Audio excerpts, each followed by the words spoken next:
बहुत समय पहले विज्ञान और जादू के बीच की रेखाएं धुंधली थीं। प्राचीन सभ्यताओं के पास ऐसा ज्ञान था जो आज असंभव लगता है। यह ज्ञान एक छिपे हुए दरवाजे की बात करता था, कल द्वार। यह दरवाजा समय और स्थान को पार करने की शक्ति रखता था। लेकिन समय के साथ ज्ञान फीका पड़ गया। कल द्वार एक भूली हुई कहानी बन गई, समय की रेत में खो गई। वेदांत, एक युवा वैज्ञानिक, हमेशा सामान्य से परे उत्तरों की तलाश में रहता था। उसने दुनिया के हर कोने में सवाल किया और ज्ञान की तलाश की। एक दिन अपने दादा के संग्रहालय में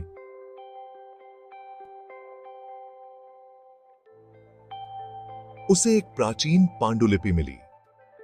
यह किताब एक ऊर्जा के साथ गूंजती हुई प्रतीत होती थी।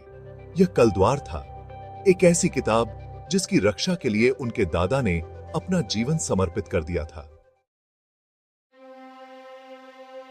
कलद्वार के अनुसार पहली चाबी हिमालय की विशाल चोटियों के बीच छिपी हुई थी।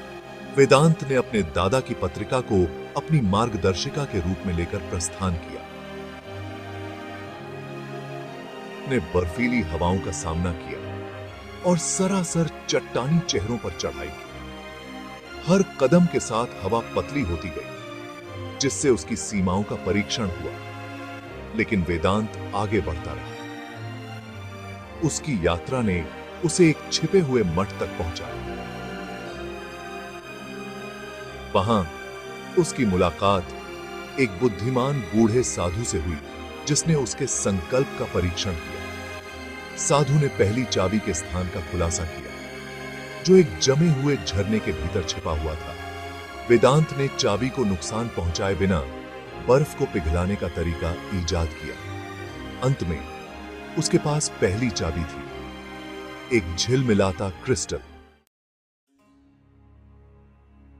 अपने पास पहली चाबी के साथ वेदांत ने उन सुरागों को समझा जो अगले स्थान की ओर इशारा करते थे। सहारा रेगिस्तान का डेल। चिलचिलाती धूप बेरहुमी से बरस रही थी, क्योंकि उसने रेत और सन्नाटे के विशाल विस्तार में कदम रखा था। प्राचीन खंडहर समय की रेत से आधे दबे हुए एक भूली हुई सभ्यता के बारे में फुसफुसाते थे। दूसरी चाबी के संरक्षा। खंडहारों में खाराई से उतरते हुए उनका सामना पहेली और जाल से हुआ, जो चाबी चाहने वालों की योग्यता का परीक्षण करने के लिए डिजाइन किए गए थे। अपनी बुद्धि और सरलता का उपयोग करते हुए उसने प्राचीन प्रतीकों को समझा, छिपे हुए मार्गों को नए विगेट किया और चालाक जाल को मात दी। अंत में एक विशाल स्फिंक्स के दिल में उस तक की थी जा दी। उसने दूसरी चाबी की खोज की, एक सुनहरा स्कारब। इसके पंख जटिल चित्रलिपि से सजे हुए थी। जैसे ही उसने स्कारब को पकड़ा, उसने ऊर्जा की एक लहर महसूस की, अतीत से एक ऐसा संबंध जिसने उसकी सांसें रोक दी। दो चाबियां मिल गईं, दो और बाकी हैं। कलद्वार वेदांत को समुद्र की गहराई में ले गया, जहां प्राचीन शहर लहरों के नीचे भुला दिए गए थे। वह समुद्री खोजकर्ताओं की एक टीम के साथ शामिल हो गया, कुचलने वाले प्रेशर को नेविगेट करना और समुद्र तल का पता लगाने के लिए उन्होंने तकनीक का उपयोग कर रहा था।